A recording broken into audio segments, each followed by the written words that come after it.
This is going to be a really choppy video. Am I recording?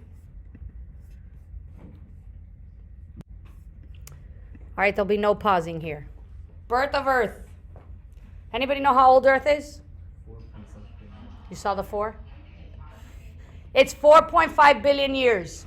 So we're going to go back 4.5 million years and look at what Earth looked like. Anybody know what Earth looked like 4.5 billion years ago? Just a rock. It was more than a rock, but yes, it was a rock. A rock of what? Lava. Yes, but not lava. It was like fire. So Earth, because lava has to flow out of land. So think L for lava, it flowed out. It was just this giant ball of flame of fire, yes? Rolling around, and it was like flowing fire. So kind of you think of lava as flowing, but it's just fire, right? A sea of heat. And then we call that molten rock. Yes? What do you think happened after a while? It cooled. Good. So everything that, by law, heat flows from hot to cold, so that heat just kept spreading out to where it cooled. And what do you think happens when it cools? Solidifying. Good job. So it's solidified, forming Earth's crust, or Earth's major first layer, which is called the geosphere, right? Because we got the heat still inside the center of Earth, but we started to form the crust as it cooled. This heat's still there. It's not going to stop, right? It's still inside. Today, that heat is still there, yes? So that heat continued to pour out of the crust, volcanic eruptions. And with those eruptions came what? What do you see?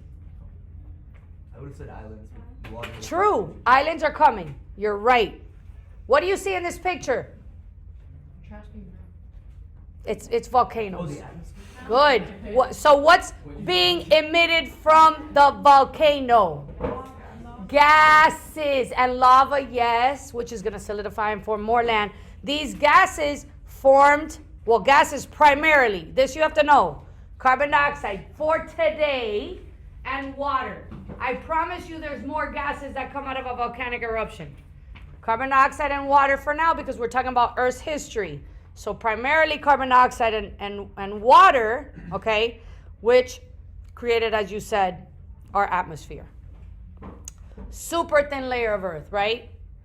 Now it's primarily, anybody know what it's primarily now? Nitrogen, good. But we don't have to worry about that yet. We'll worry about that in a minute. Then our atmosphere, which from these volcanic eruptions was primarily carbon dioxide and water. What do you think happens next?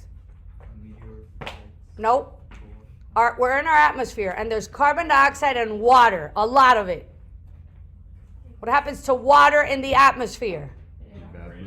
Well, it's there. It went water, yes? Then what happens to it? It condenses. Good. Then what happens? After water condenses. That's true. It rained, and it rained, and it rained until the oceans formed.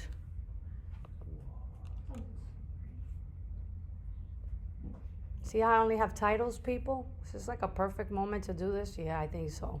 Get ready. And then we had the 3 layers of Earth. Our hydrosphere, our atmosphere, and our geosphere. All in 7 days. Just kidding. So then, Earth is the only planet known to sustain life because of what?